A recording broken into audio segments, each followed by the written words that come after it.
Everybody, welcome to House Calls, the podcast. This week, my buddy, Dr. Hugh House, and first off, he makes me refer to him as Dr. Hugh House. It's in my contract. I don't like it, but I got to get better lawyers. Anyhow, Dr. House and I talked to our friend, Tessa Collins. Tessa is a golf professional. She's currently an assistant golf professional at the Gibson Island Club. And a golf professional is different than a professional golfer, in that they're probably equally, if not more so, important to the game of golf. They're the ones that are spreading the love of the game to the masses. They're working in the pro shops. They're helping you find the right clubs. They're running tournaments, and they're giving lessons. But what I found interesting in this episode, I hope you as well, is how Tessa was able to take her passion, her love of the game of golf, and find her own career path. There's a lot of different ways to go in the world of golf, and she found her niche. Loves giving lessons, loves running these tournaments, and loves, again, sharing the love of the game of golf. Hope you get a lot out of this. We enjoyed our time with Tessa. I hope you like what you're watching, and if so, let us know. Make sure you're subscribing. If you have any questions or comments, topics who we think we should cover, drop us an email at housecallsthepodcast@gmail.com. Thanks. Hey everybody, so it's Dr. House again with my co-host Matt Waldron. He gets Why do you refer to yourself in the third person? He gets better look at every session. And right now we are definitely frazzled because there's a lot of tech issues on my end. But we are excited to interview Tessa Collins, who is an assistant golf pro. So welcome to the podcast. Tessa, welcome. Thanks for coming in, and thanks for hanging out with a couple of tech in-depth people. So thank you for your patience. Thank you for having me. So Tessa, you got a lot of different titles. So right now you are an assistant golf pro at Gibson Island. And tell Ty, because I know a lot of them already, but tell Ty some of your certifications and your titles, I guess, that you have with that job right now. Okay, so I'm an assistant golf professional, and I'm currently in pursuit of my PGA membership. So currently where I lie in that is I'm a PGA associate, completing my level 1, which means I have 2 more levels left until I get my PGA card and a bunch of weird tests that I have to take. I'm also a 2025 Women's Titleist Ambassador, so I am Team Titleist, so I only play and use Titleist product. And with that, I'm certified in all of the new tech in the Titleist world and a couple others just for my job. I have to be certified in mostly knowing all the tech for all the different golf brands like Ping and Callaway and those things. So what are the weird tests? Like, how are these, like school tests? Or are they rules and regulations tests, history what are they? You pretty much nailed it on the head. It's everything. So in order to get your PGA membership, you not only have to be able to be a professional golfer, you have to take tests. A lot of it is medical. Like, you have to learn a lot of the upper cross syndrome and like all the things that can affect your swing. And you also have to have all the knowledge tests, and every single year you have to re-up your education in terms of the USGA rules. But yeah, I pretty much have to, I'm in school right now, technically, again. So I take coursework every single day. And is that like self-study, or are there teachers? I mean, how do you prepare for these different certification levels?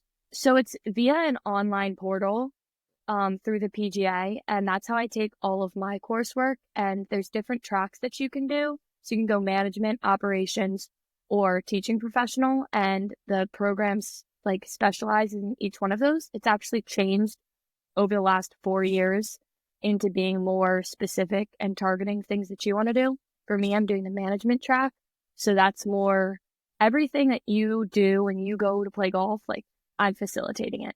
So I'm not a professional golfer, I'm a golf professional. So I not only have to play the game of golf really, really well and at that high level, but I also have to know how to do everything else, which is like use all the different systems and do all the math and like facilitate the tournament down to every single card that has your name on it. That's what I'm doing. So that's interesting. So from the skill point, how well do you have to shoot to Sorry, Tessa. do this? Tessa, I am embarrassed. Sorry, Is that the wrong term? I do. Tessa, You you're call it way shoot, too nice. don't You're you? like, what's you got to shoot? How many times you got to hit the ball to get it in the hole? I'm So in order sorry. to get my PGA membership, when I was talking about all the coursework, with that, I also have to go to seminars in different parts of the world or different parts of the country. It's not the world, but and I have to do those, but I also have to pass what they call PAT. Right now I've bypassed that, so I'm taking it later. So I have a handicap that's low enough right now where I can start the PGA process of all the education material. But in order to take the PAT, you have to play. At the end of the day, you get 15 strokes on 36 holes.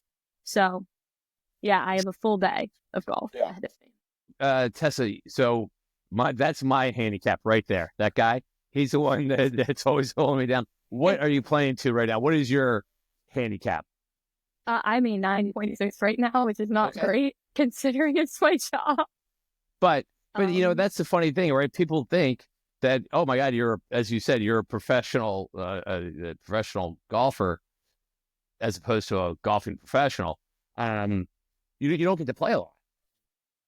Exactly. That's a very common misconception. I almost never get to play, which makes it really hard to be able to be a professional golfer or golf professional. So, I get out there as much as I can. Like in season, I play almost every day, or I try to. If not that, I'm teaching lessons or doing clinics with different members and things like that. But I try to play every day because I'm still technically in the PGA program. So I do have to meet that level requirement of passing the PAT test, the player ability test. So it's not Q school that you get those 15 strokes over 36 days, over 36 holes. But when do you do that? So normally they changed it. So you are normally supposed to take the PAT test before you enter the program. Okay. So you basically get it over with. But because I had a handicap that qualified me, I get to take it pretty much anytime I want, or at the end by level 3, I have to take it.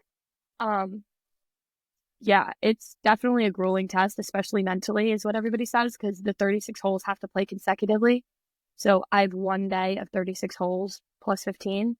And luckily, I still have the ladies' team working in my advantage. So let's back up. So, all right. So here's where you are today. What got you into it? How'd you get to here? Where did the love of golf come from? So, I started at a camp, and my first mentor, I guess, in the industry was Nadia St. Marie, who was then the Navy women's coach.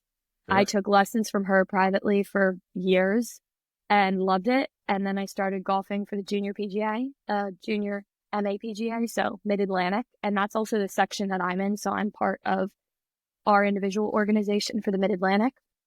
But how old are you during this period? Like, is this preteen or teenager? Or I started in the Mid-Atlantic at 14. So I was a little bit late to getting into it. Normally they have you start a lot earlier in junior clinics and programs and things like that. But yeah, I was privately and I just loved it. And then I got into it in high school. And I was varsity all 4 years, captain for 2 years at my all-girls private school. And I got to play a wonderful course every single day after school, Green Spring Valley Hunt Club, which I loved so dearly. And during that time, I was toying between going to college for golf or not. And I had some great offers, but I just decided, I was like, I don't think I want to do that. Like, I don't want to play golf by myself and have to practice. It just wasn't suiting me at that moment. But during that time, I worked for the Naval Academy golf course for 3 years. Then I moved to Eagles Nest Country Club, where I worked for a year and a half. And then it came to college, and I had the opportunity for an internship with the American Junior Golf Association, which I did not get, but rejection is wonderful.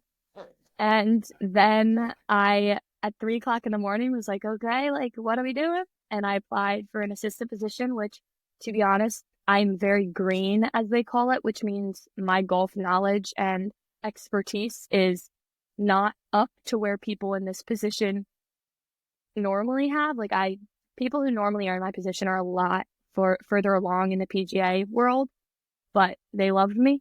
And maybe I was a personality hire, maybe I wasn't. But now I'm fully in it, and I'm almost a year in at Gibson Island, which is a wonderful facility, and I'm just learning as I go. That's great. So when you were younger, like, were you interested in other sports? And then how did you fall in love with golf compared to the other sports? I played field hockey competitively for many, many years. Honestly, I played more competitive field hockey at a higher level than I did golf growing up. And I honestly got into golf and loved it so much because I just always got told that I shot far for a girl. Like, I'm what they call an LD, a long driver. So I shoot at the professional level, yardage wise. And that's the best thing I have going for me. I might not hit it straight always, but I do hit it really far. So where'd you go to high school? Garrison Forest, Okay. Was it a hard decision not to play golf in college? Definitely. I mean, ultimately for me personally, it just came to me wanting to be near my sister. I stayed really locally and I played club golf at Loyola University of Maryland for about 2 months. I played. I say that like I played for a long time, but it's all boys. So for me, I'm one of 1,500 women in the professional golf industry in the PGA out of 29,000 men. So I'm 5%, which is crazy. But I love it, but I'm always the only girl. Always. It's interesting. So one of my daughters is big into this, like you, into the junior golf. And it was interesting watching her go through it because, we're in Baltimore, you're in Baltimore, lacrosse being the big, draw. You were doing field hockey, but was it kind of hard not to follow your friends into that springtime lacrosse path and do your own thing with golf? How did you manage that? That's a really interesting question. I never really felt the pull at lacrosse. I played for about a year and I got checked in the face and stitches, blood everywhere. And I was, That'll do it. that was enough for me. I was never super interested. I just love the game of golf. I have really bad ADHD. I also have Tourette's. So for me, golf was always very calming and always something that, even though it's a slower sport, for me, I just loved it. I loved how I can see the progression of my game with my own physical eyes, but I can also see it physically on the course, like shot by shot going into the hole. And there's something really satisfying about that. That's funny. So golf kind of calmed down why don't you hop in right there? Okay, go ahead. Sorry. Did golf kind of calm down your ADD, or was it something you had to overcome?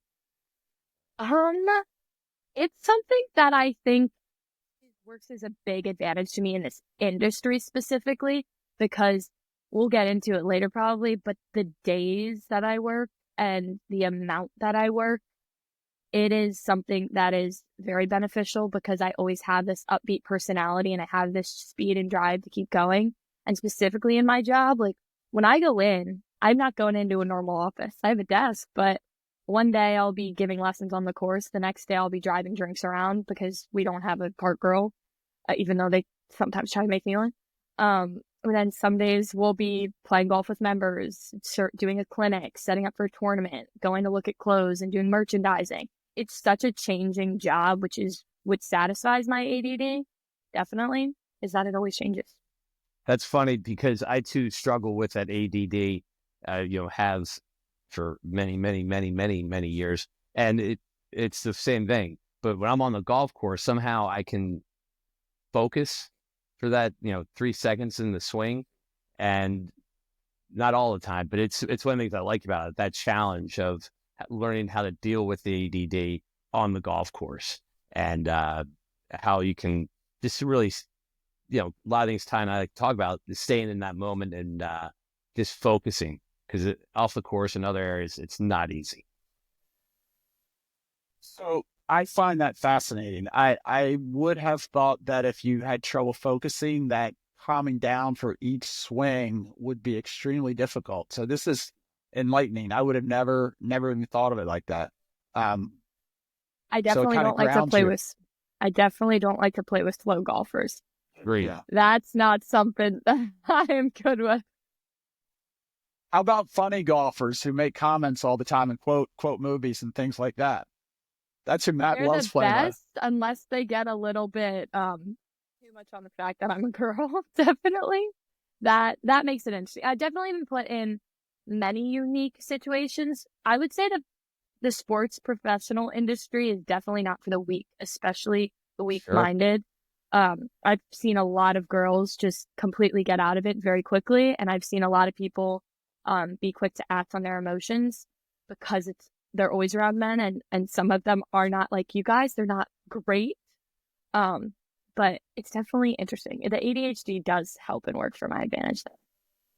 So this is opening up a lot of questions. So when you're the cart girl, my daughter was a cart girl, and she was down in Texas. She was doing it on the weekends, and she had a lot of stories about the men playing golf. It would seem weird if because they probably didn't know, some of them, do they know you're a golf professional? You know, do they know everything else you're doing sometimes? So then they could really embarrass themselves even worse. Yeah, no. Even though I've worked there for a year and I know every single member by their name and they've seen me on the course, there was a woman, a part of our Women's Golf Association. I was at all the meetings with her, everything. I'm out on the course giving a lesson one day, end of the summer, and she comes up to me and she goes, "You give lessons?" And then I get it all the time. People are like, "So do you play golf?" I'm like, "My name's on the sign. Do you think you think they just hire me if I couldn't whack it around?" Right. Tessa, so you're giving lessons right now. Like you're giving lessons to all ages of golfers. She's giving me a putting lesson when you were messing around. So primarily, I work with a lot of female beginner golfers. As a woman, a lot of women don't want to approach the men because they think they're going to be judged. They think that, oh, I don't know where the red tees are. I don't know what a 7-iron is. Like, it's very intimidating at first, especially because it's still so male dominated. And it's a lot easier as a woman to get women involved in golf. I mean, it's common sense, but it is interesting. So Tessa, I mean, I know you don't work just, only with women. Would you actually ever work with Ty? Because a lot of times when we play golf together, and we rarely play outside of one course, so the times we do, I have to tell him, okay, you hit this one the same distance you hit it on the 7th hole at our course that we play all the time. And so he doesn't know a 7-iron from a wedge. And these are things I have to work with. Could you step in and help me out and work with someone like that? Definitely. I mean, I'm always offering beginning coursework. I can always help out. The worst, the bad thing with Ty, say he's not a beginner. That's the sad thing. On a serious note, do you find that the people you're teaching, if they have an athletic background, does that mean that they catch up real quickly, or is it maybe they're a little bit more closed-minded because they don't want to admit what they don't know? Quite the opposite, actually. If you are a naturally athletic person, you are horrible at golf. Horrible. It is like statistically proven that if you are naturally athletic, you are not going to be as successful in the game of golf. That's why you see these quarterbacks. That's why you saw Tom Brady not able to hit the ball when he did that. Oh yeah, he did that special a couple years ago. Yeah. It's so common, and it's what's so interesting about golf is you have so many professional athletes so interested, so captivated by this difficult game because it's really hard for them. So Ty, you're a much better athlete than I am. So that makes sense why I'm a better golfer than you are. That could be. Also, I think that's it. But I'm thinking of one guy who I play with who's an amazing athlete, and his hand-eye coordination is amazing. It's not like when you play with him, you would necessarily notice his beautiful swing, but his score is always great because he focuses on every shot, makes every shot playable, and then basically wins it with his chipping and putting. But I guess that might be more just competitiveness and focus than actually athletic ability. Definitely. It's just understanding the game. It is everybody's kryptonite at some point, even professional golfers. I mean, you've seen Ricky Fowler the last couple of years just struggle. And I mean, he is one of the people that brought golf to the mainstream media and his all orange outfits. That's right. Everybody struggles, even if you're at the top. I mean, Tiger Woods with his injury, like he had to completely reinvent his swing, and he is still at that pro level because he understands the game. It is not something that's easy, but when you get into it, it's a rabbit hole. It's a rabbit hole that's been biting everybody after COVID. But professional golfers they're golfing for hours and hours and hours a day, and it's what gets them to the level that they are. I mean, I'm technically, and I don't practice that much. I mean, I don't know how I have the handicap I do, but it's definitely anybody can play it, but it takes a lot of time to be good. So when you do practice, how much is playing 18 holes or 36 holes, and how much is I'm working on my drive at the driving range, I'm working on this fairway shot, I'm working on this chip putt? Like, how does a day of golf practice work for you? They don't normally happen. Normally it's me with my coworkers going out to play a couple holes and just not being rusty. For example, like my boss, he hadn't picked up a club in 3 years, and he went to interview for a new job, and he got out there with us, hadn't picked up a club all summer, and he was driving the ball, shooting the ball better than every single one of us who's played probably 75 rounds this summer. Like some people, it's just riding a bike, and it's not everybody, but especially practicing is really unique for everyone. Like, I don't go out there and I don't putt every day. I don't work on a specific club, but on the course, like, I'll go out one day and I'll just use my 7-iron. I'll just work on chipping. And although it's not getting the ball in the hole, it's just taking those practice shots, taking those 3-4 shots from where you drop the ball, and seeing how much better you can Muscle get from memory. There. It's all muscle memory when you get down to it. Tessa, so who's golf swing, LPGA, PGA, who do you like to watch? Oh, it's a good one. I mean, I actually don't watch a lot of LPGA, which is probably not good to say. But, I mean, Nelly Korda, everybody's watching her. Everybody's watching Scotty. Nelly, Charlie Hull, and Lexi Thompson. I mean, I looked up to Lexi Thompson like any female golfer did growing up, because she was really the name. And, I mean, she's retiring now. Right. So the people to watch are Nelly and Charlie Hull, and they're fun to watch, and they're amazing to watch, and they're really getting the LPGA on a different level, which is amazing, and there's so much more coverage with it. But to be honest, what's playing in the golf shop is normally the tour. Sure. So I'm watching Scotty, Ricky, Victor Hovland. Victor Hovland's probably my favorite to watch. He's my favorite golfer. I just think he's the funniest. Why do you like Victor? I mean, he spent a lot of time working on his short game last year, and that really helped him a lot, obviously. But what do you like about Victor Hovland's swing or game? I wouldn't say it's his swing or the way he plays more. It's more so like his frustration and how publicized it was in the media with him firing his coach and then rehiring his coach, because these are people I know. Like, that's my industry. The coaching, the teaching professionals, the management, all of that, they're people that I know. They're people that I go to the PGA show with. Those are the people that I see, and it's interesting to sort of see that on the media, because you can understand his frustration. I mean, he is the big ticket item. If you're looking at it from a celebrity standpoint, he's the manager. He's Scooter Braun for Justin Bieber. He is like the person in charge, like we are. But so I love to watch him. So, you've mentioned two things. I'm just doing it so Ty can't talk. Two questions. I know. That's I'm not letting you. So two things. Bucket list of mine is to go to the PGA show once, because that just seems amazing to me. It is unreal. I would love to go to that. Secondly, you talked about Nadia, and then you talked about some professional golfers. How important was like mentors and things like that on your climb so far to get to where you are and where you're going? I mean, as you said, there's not a lot of women out there in your position. So who do you look into for help along those lines? It's a really interesting question. First of all, come to the PGA show with me next year. I just got back. It was one of the best experiences of my life. It was unreal, and I'm allowed to bring people. You can just come with me. But all right, done. It is our first business trip. In terms of mentorship, I have Nadia and I have Kylie, and I mean I have Kylie, who's now the women's head coach at the Naval Academy, who's actually in the same level as me with the PGA. Which is interesting enough. She doesn't have her PGA card, but she has this high status of being a coach, and she is amazing at it. In terms of mentors, though, it's not so much about gender. It's just about how you treat your employees. I'm going to look up to you if you can recognize that your employees need a work-life balance, especially in golf. And if you are a good leader, I've had a ton of horrible ones, which this is my first year out of college. So I worked the last 7 years in golf, and I've had so many really poor examples of who I don't want to be. And I really try to hold on to the ones that I do admire.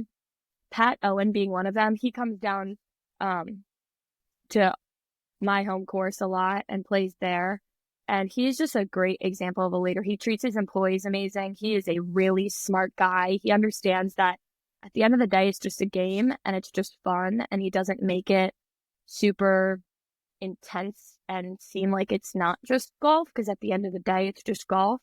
In terms of teaching, though, I have a good friend of mine, Ben Austin, who works at a club up in Baltimore County, Eagles Nest, and he is one of the most amazing people I've ever met. And although I haven't learned much about the industry or physically teaching from him, he's definitely what inspired me to get into this industry. When I was working there my senior year of college, he kind of just told me, like, this is something you can do. And nobody ever made it seem like a feasible career path for me, like something that I could actually do, because a lot of women do get out of it. Because if you're pregnant in season, you can't miss. You can't miss 9 months of the golf season. You can't. It's just, some people do it and it's getting a little bit more normal, but it's not feasible for people to hire a female head golf professional if they're going to have kids. So what, like, 10-year plan, what would be your ultimate goals? Like, as a teacher, would you want to teach a kid all the way up to being a tour golfer, or would you rather stick with teaching adults to fall in love with the game? Like, what is your teaching goal and what is your managing goals? I don't really have any, which is the way that I like to keep it. If I were to find a kid who is remarkable and wants to keep me with them, happily. It's really up to them. If they fall in love with my teaching style and my philosophy, that is great. But I've never been super, super in love with the teaching side of things, if I'm being honest. I've always loved dipping my toes into everything. So as a person going into management, I can do it all. I can be operations. I can be outside staff. I can pull carts. I can go run drinks. I can go teach. And that's what I love about the management track of the golf world. But teaching professionals, it's really interesting to see, because a lot of the time they are just standing out there all day teaching lessons. They're in the beating sun for hours playing golf. Like, their whole job is to play golf constantly. They're never stopping. Do you have any desire to compete at all? So I had back injury, actually, when I was in high school, when I played, and I wasn't able to play golf really for about 3 years. And then I got that under wraps with like physical therapy and doing a lot of yoga, to be honest. And after that, this has been my first year really getting back into the competitive side and getting my handicap down. Once I take the player ability test, that's when I'll be scratched, because I'm not going to take it before that. And if I'm good enough, I'll definitely play in the Maryland AM and see where it goes from there. However, female golfers in their prime, you're looking between the ages of 16 and 20. So I'm already aging out of that group of the average female tour. Are you still, just because we do have an interest in orthopedics and wellness and that kind of stuff, are you still doing the yoga as like a maintenance program because, you're still swinging a golf club? Yeah, I go almost every single day because it is the only thing that works for me in terms of like my back, and it's my whole job to be able to swing a golf club. So if I don't have it, like I just came back from the PGA show and I was there for a week and I didn't go to yoga, and I'm like, ugh, I don't know how I can swing a club.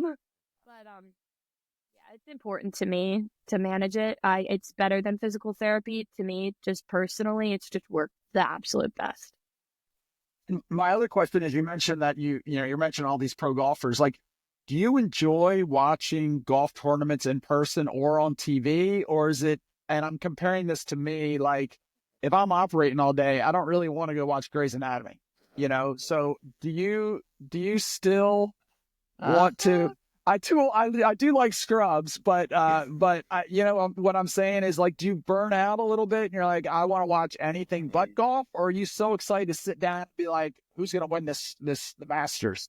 No, exactly. Like, I mean, it's the Masters. You're always watching the Masters. That's one thing you're always watching. I love to go to golf tournaments in person. Like, I'll be at the BMW this coming August in Caves, just because it's in Maryland, it's local, and it's honestly like a reunion. It's the only real time that we can for sure get out of our golf courses and onto a different one and be able to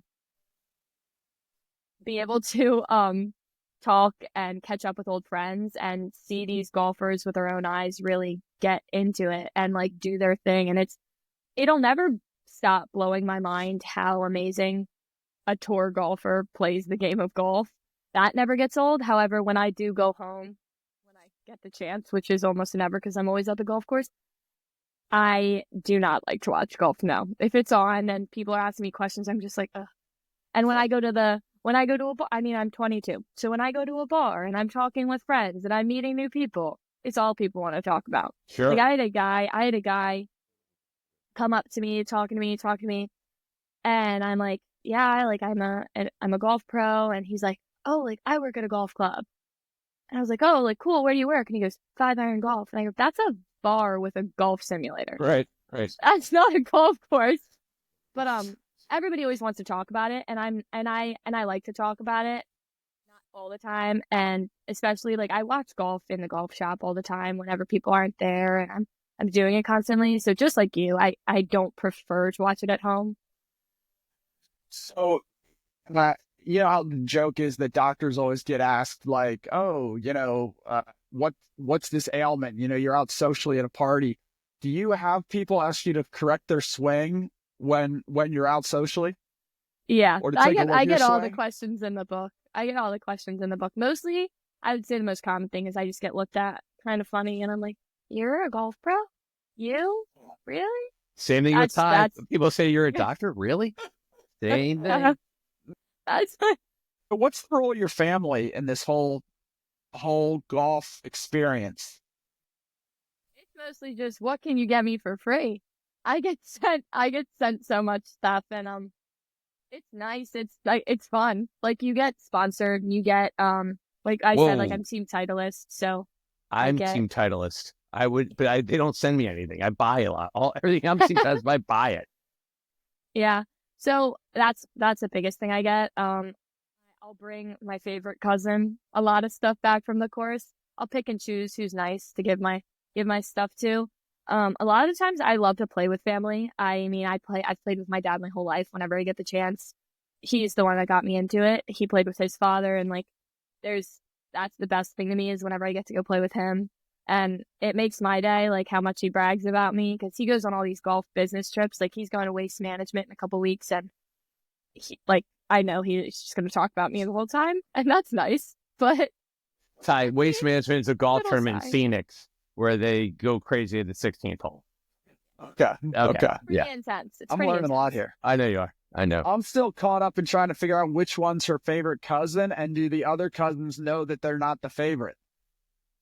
Who do you think it is, Ty? I think it's Mary Charlotte, and I Mm. feel like Will's going to be crying. I think I feel the same. I think Will is going to be a blubbering mess after this. I give it actually all to Will, because Mary Charlotte's the lacrosse. I mean, they're both big lacrosse players, but golf, Will's really into the golf stuff more than But MC Will's- is. I haven't Will's a- gotten her yet. Will's a And I lot don't want to bigger forget than I am, Anna, but I didn't think Anna was that into golf.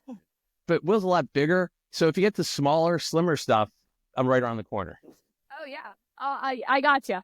Anything that comes my way, but I mean, my brother's getting into it. It's truly after COVID, everybody wants to golf. You can't keep people off the golf course, so there's just such a hike in membership everywhere. So it makes my job literally I can't leave the course. So in season, I'm working 7 to 7, 7 days a week normally. Like this year, I went 18 days with no days off this summer in the peak of July, outside on the course all day. And what a lot of people don't realize is how overworked golf professionals are. We really we're when we're running a tournament, like our member guests, which I'm sure you know are the biggest of the big. There are Super Bowls. We spend months and months planning them, every single little detail. Like I'll have to go through 140 stacks of paper 4 times just to make sure everybody's name is spelled right. Like the attention to detail is insane. And I'll get there 5 o'clock in the morning. I'll leave at 11 o'clock at night. What advice would you have for, that 15-year-old who is dreaming of doing what you're doing? Definitely go to a PGM school. What's a PGM school for Ty? So there are a couple different schools. decreasing in the amount of programs that there are, believe it or not. But you basically can do what I'm doing right now, but it'll be your major. So they'll take you through the entire PGA program. So by the end of it, when you get your degree, you're a PGA member. That's great. So Tessa, we've got, some questions we always like to ask. Call us your dream golf foursome. Okay. I did write this down because I was very specific about it. Okay.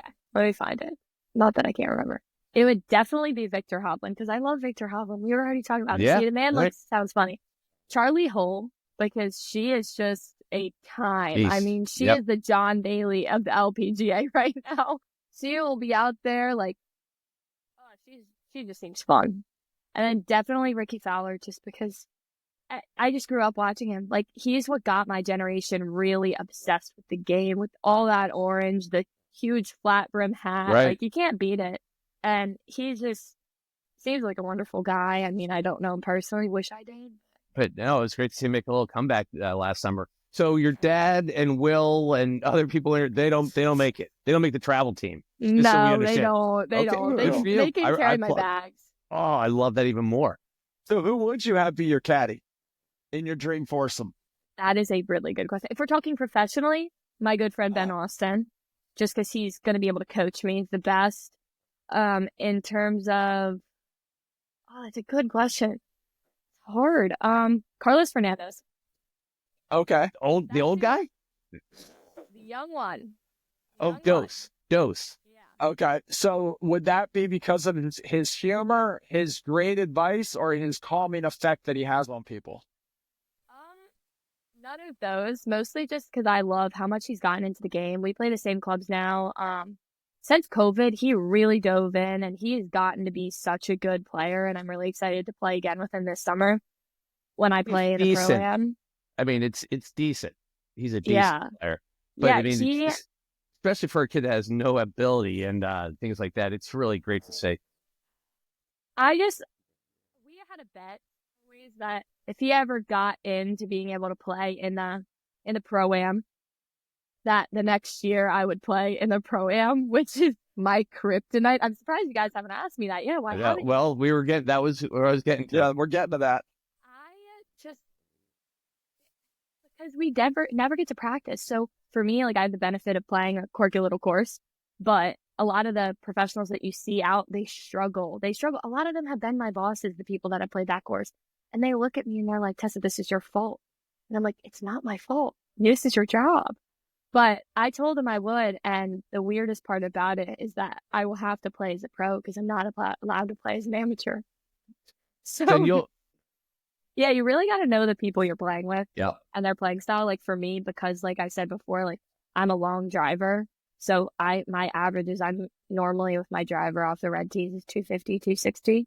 So when I am playing against men, normally I'm a little further ahead of them or just right with them. If I'm playing with like truly an amateur golfer who just likes to play on the weekends whenever they can get out there, I'm normally out driving them by 20, 30, 40 yards, which is not good for their egos sometimes.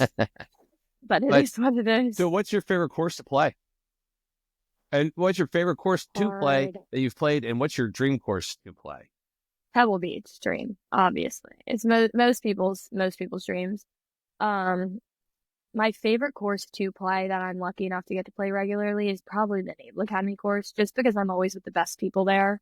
And golf, when you're in good company, it always makes the round even better. And I mean, I've sat on that course and played 36, 38 holes in a row just with some of my friends. And I mean, it's a long fairway course. If you're playing the blues there, it's not an easy I would also say Green Spring Valley Hunt Club is a wonderful course to play. I grew up playing it in high school, and I just love that course. They keep it in such good conditions. Honestly, I always say tip your greenskeepers, tip your superintendents, because their babies are those golf courses in the summer, and they spend sleepless nights making sure that it's ready to play for members, and they work like nobody else I've seen. Like, it's incredible. Do you take golf vacations, or like, is that something you do? Like, oh, I want to go play this course, or are you just way too busy for that right now? I'm normally just always way too busy. I mean, I was just down in Florida, would have loved to play, but I mean, I thought I was getting away to the warmer weather, but it was like 25 degrees in Orlando, so that wasn't something I would like to say that I'm not a fair weather golfer, but I am. I So, don't like to play in the cold. you talked earlier about, playing in tournaments and stuff. You're a professional golfer. You get invited to pick, whatever LPGA event you want. Who are your sponsors? Hat Ooh. down to your shoes. Who are your dream sponsors? So I'd have to say, obviously, Titleist. Sure. Love Titleist. They're just such a good company. I mean, number one ball in golf, can't beat it. Callaway's trying to come for them, but they'll never get there. Smith and Quinn is who I'd wear, and probably Lululemon. But if you're not familiar with Smith and Quinn, local to Annapolis company, started by St. Mary's couple. Yeah. So Smith, her father is my cousin. Love them. That's Rennie's son, Andy, and his daughter started Smith and Quinn. I know. I love them. Everybody loves Rennie and Andy. I was just a great company. We're trying to sell them. PGA show with them all weekend. They are great. I love them, love their brand. I'll always wear them as big as I get, which I won't, but I will always wear them because they just make great clothes. They're such great people. That's so great. the incredible shirt, Matt, that I wear with the people swimming on it that you mocked me for wearing, that I look amazing in, is You Smith do and look Quinn. amazing. Yes. Yeah. Well, Yeah. You look amazing in it, but you're not that strong a swimmer. And anyhow, we'll talk. That's the we'll talk about that later. They're coming for the big brands, though. They just changed their fabric in their men's shirts. It's like a mix between Johnny O and Grayson. It's wonderful. That's great. Well, Ty, do you have any more questions? I look like you have one. What is your favorite golf movie? Oh, or golf book or golf movie? I mean, everybody likes Happy Gilmore. I mean, there's a couple like movies. I really honestly watch a lot of Full Swing on Netflix with the tour guys. I think that's a great production. And I'm really excited for this Owen Wilson show to come out on Apple TV, and he's playing a washed-up golf pro. I think I'll get a real kick out of that just because I've worked with so many. I'm really excited for that, though. It looks amazing.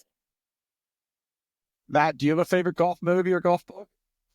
Oh, I've got a lot of favorite golf books. I thought you were about to ask me something. I want to know. No, like the History of the Masters. That's one of my favorite golf books. Golf in the Kingdom. There are a bunch. I could go all day. And my favorite golf movie is the one with the Three Stooges. It's a good one. I would also say A Course Across a Course Called America is also really good if you've read it. Tom Coyne book. Yep. It's good. I mean, Gibson Island, I'm pretty sure is in it. I sell a ton of them. I haven't read it, but I hear it's really good. It's great. And can we take your word for it that if Carlos makes the Pro-Am, you're going to play? I have to. I mean, he already did. He already played right. it at this He's already festival. made it I have to. Okay. I'm not excited. Oh, that's right. He made it last time. Oh, because of my training video. Did you see the training video? It was all you. It was all you. On the sprinting challenge where I had him with weights, walking up the hills in the heat. So that was because Matt Waldron inspired us because we were worried that he couldn't take a cart. That's why we put him on the training program. Yeah, I saw it. You guys are doing great. Like the Instagram stuff's great. I really get a kick out of it. We're changing the world one Carlos at a time. Truly. Yeah, but you'll see me out there this summer. Probably not happy about it, but a bet is a bet, and he put in the work and he got there. So he did. He did great. So that's I'll awesome. So if you are in it and Carlos is also in it, which he's got to qualify, then who would be your caddy? That's a great question. Oh gosh, probably KK Smith. Okay. Wow. She's a great caddy. She's got some years under her belt. She caddied for Carlos last year. I know she did. Yeah. I'll try to steal her. I mean, she's done it for a couple of years now. Or Kaylee Ostrey.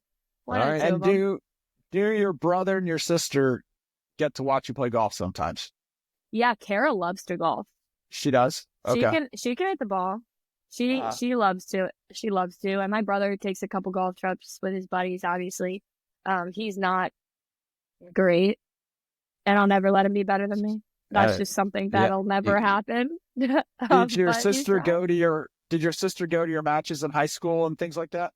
I didn't let anyone go to my matches, actually. My mom would my mom would sneak onto the course and hide behind a tree. Oh, that's because funny. I just, until like I really like got into the professional industry, I would not let people watch me. It would mess me up so bad, because that's also why I didn't play in the Pro-Am. I was like, all these people watching me, like, there's no bigger judge to me than people that I know and I'm close to. Because all I'll be thinking about is, like, if I hit a bad shot, like, they're going to know that I hit a bad shot. And I'm going to see them tomorrow. Everybody That's what does. gets me. Everybody does. I've been there. My brother was caddying for me. On the first hole, I hit the gazebo. Second hole, I came close to hitting it out of the bounds. And my brother, who was caddying for me, goes, either you start playing better or you're carrying your own goddamn bag. And I birdied too, because I was so worried that he was going to maybe carry my bag. Yeah, there's so many good golf stories out there. Like, I would say people always ask me, like, what my favorite is. And truly, I have so many interesting ones. The most interesting one to me, like I was saying before, is like, golf is a sport that everyone is getting into. Like, you see every single professional athlete, influencer, social media person, like people who are doctors, like everybody is playing the game. And one time when I was working at the Naval Academy, a guy walks through the door in a short sleeve sweatshirt, mask on, it's COVID, looks at me and goes, "Can I get on?" And I go, "You military, member, active duty?" He goes, "I'm coach." I was like, "Okay." Pulls the mask down, "I'm coach." And you go, "Okay, let me go get the guys." Bill Belichick and his girlfriend of the month. And he's like, "Can I get on?" And we don't have women's clubs. So I'm pulling my bag out of my car. I'm like, "Here you go." Like, so she played with my clubs, and they played the course when he got the key to Annapolis. But I mean, that's about as interesting as it gets on my part. I have ways to go, golf stories to put in my sack, but definitely interesting. You don't get that often. Good one to start with. Do you have my last question? Do you have a round in your golf career that was like your day? Like you were on, you were, in the groove or in flow, and you were like, everything went perfect or as perfect as it's ever going to go? So probably two, all in high school. One of the times would be when I first hit my 7-iron 180 yards, because my dad didn't stop talking about it, still doesn't stop talking about it because he thinks it's the coolest thing ever. That was a really cool moment. And just to see everybody around be like, "Did you just hit that far?" Like, it was uphill too, so it was pretty incredible. And then definitely in my senior year, no, my junior year, because COVID happened. I didn't get a senior season, but junior year we were in the championships, and I had just like a 30-yard putt that I just sunk, and everything's in slow-mo. Like, you feel like you're on that tour. It's a slow motion hit, high fives, it's all that. And it's just the most unreal feeling when you hit a good golf shot. Everybody can relate to that. It's a feeling everybody has at some point in their life, hopefully. But it's just no better feeling than hitting, like, especially in that moment. Like, we won that year, which was wonderful. Me and my partner at the time, because it's stroke play, we won it for everybody, and like, that was just a great feeling. Good for you. And they always say that's the shot that keeps you coming back. Yeah. Also, during like that same tournament or championship earlier in the season, actually, not the championship, I hit it into a tree, like in the middle of the tree. That was really fun. That's when they get you at the rules questions, is climbing up into the tree, hitting it out of it. Definitely a unique experience. Oh my God. Definitely. Awesome. Well, thanks for doing this with us. Thank you for having me. You guys so are fun. great. It was fun. Still fun. And I learned a ton. I did not know about how involved all this was. That was awesome. Yeah, the PGA world is a rabbit hole. It's one of the biggest sports organizations in the entire world. I mean, across the board in all the different countries, all the different sectors, all the different organizations that fit inside the hat of the PGA, it is huge. It is bigger than anybody can imagine. So most of the student athletes, when we sign off or when I see them, I always say, hey, don't forget to study hard. But I guess you need to study hard also. You got to pass all these tests. You have to keep studying. Yeah. At least mine, like I get a lot of online resources that I get to use. So that's okay. And then we don't want to bore our audience, but the next time you see Matt, you should probably ask him about my 60-foot putt at Caves Valley when we were celebrating. And we got to go, everybody. So we'll see you next week. Thanks for calling. All right. Good night, guys. It was a good putt. It was a really good putt. Thanks for having See you guys. me. Sure. Bye. Bye.